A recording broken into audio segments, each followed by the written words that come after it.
Let's see how to convert a JPEG image to JPG in iPhone.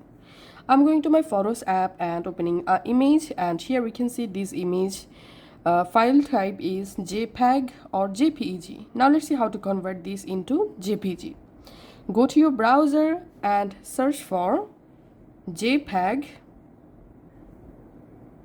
to JPG and search for it. As a search results, here you get lots of websites where you can easily convert your image. Let's open this first image, JPEG to JPG converter. Here tapping on select file, and here I'm tapping on from my device, and here I'm selecting photo library. If you have the JPEG image in your files app, you have to select choose file.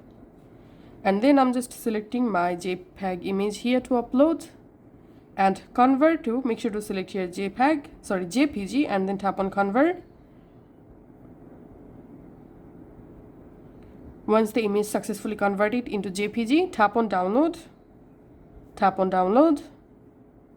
and then tap on this download icon, go to downloads, tap the downloaded image, tap on share, tap on save image, then go to your Photos app, and here you will find the converted. Thanks for watching.